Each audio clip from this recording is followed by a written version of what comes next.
আজ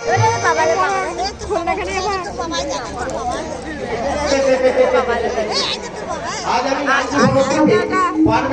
নদীটা বাবা রাতি হয়ে গেলাম। আমার মালিক করেছে বাচ্চা পয়দা করা আর বিক্রি করা। এইখানে যেসব কুমারী মেয়েগুলো গোপনে পেটে বাচ্চা নিয়ে বসে আছে তাদেরকে মা বানানো বাচ্চা পয়দা করানোই আমার কাজ। আমি যদি মেয়ে হতাম না তারা বছর 2-3 বার বাচ্চা দিয়ে তো বড় লোক হয়ে যেতাম। আমিও বড় লোক হতে চাই গো দিদি, আমিও বড় লোক হতে চাই, একেবারে রাতারাতি বড় লোক। তার জন্য যদি বছরে 2-4টে বাচ্চা পয়দা করতে হয় তাতেও আমি রাজি। তুমি কি মাকে শুন নাকি তো যে বছরে 2-3 বার বাচ্চা দেবে? আপনাকে দেখেছি ঠিক মনে করতে পারছি না, কোথায় দেখেছি বলুন তো? টিভিতে আপনি কি সিরিয়ালে কাজ করছেন? ওইসব পচা সিরিয়ালে কাজ করে।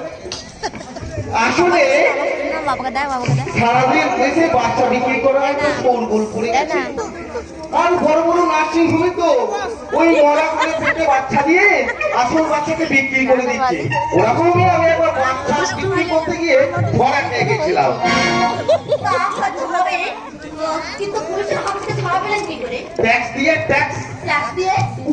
আরে বুঝলেন না, বিজনেস করবো আর ট্যাক্স দেবো না, তাই কখনো হয়?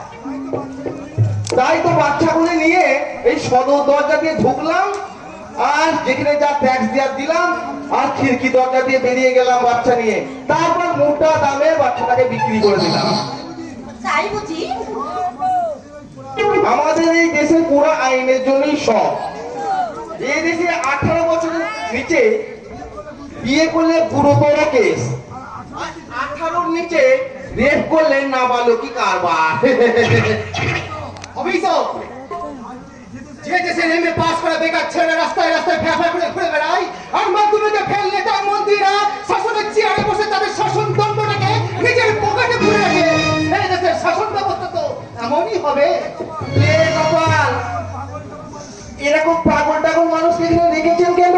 এর থেকে বরঞ্চ যদি একটু পাগলি হতো তাহলে কি করতে? তাকে বাচ্চা পয়দা করার মেশিন বানিয়ে কয়েক লক্ষ টাকা মুনাফা করে নিতে, তাই না? তুমি জানলে কি করে এইসব কথা? আরে শুধু আমি নয় এই দেশের সমস্ত মানুষ জেনে গেছে যে আজকের যুগে হাইটেক বিজনেস হলো জন্মদায়ী মায়ের কোল থেকে বাচ্চা ছিনিয়ে নিয়ে যারা মা হওয়ার অযোগ্য তাদেরকে মোটা টাকায় বিক্রি করা। হাইটেক ডাক্তারের তকমাধারী ডাক্তারদের ডাকাতের সুবিধার নামে সুস্থ মানুষগুলোকে মৃত্যুর মুখে ঠেলে দিয়ে সেই সব মৃত পেশেন্টগুলোকে আইসিইউতে ভরে মোটা টাকায় তাদের মুনাফা করা, এটাই হলো এই যুগের হাইটেক ডাক্তারদের হাইটেক ডাকাতি। ওরকম ডাক্তারদের আমি মুখে বিক্রি করে দিই। যদি কবি জিতেন্দ্র বেঁচে থাকতেন তাহলে হয়তো তিনি মনের দুঃখে কলম তুলে নিয়ে আবার লিখতেন হিংসা কপটতায় ভরা আমাদের এই বসুন্ধরা তার মাঝে রাখতেন। সে যে সকল দেশের সেরা, সে যে রক্ত দিয়ে বাংলাদেশ দুর্নীতিতে গড়া, ভাবতে বড় লজ্জা, সে যে আমার জন্মভূমি, আমার জন্মভূমি। এখানে আপনার কান্না কেউ দেখবে না। খবরদার মেয়ে, এইসব পাগল ছাগলের কাছে মিশো না, কামড়ে দেবে।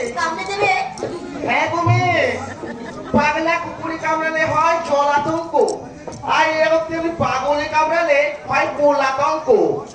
মানে পোলা দেখলেই ভয় খাবে, জীবনে আর পোলার মুখে দেখতে পাবে না।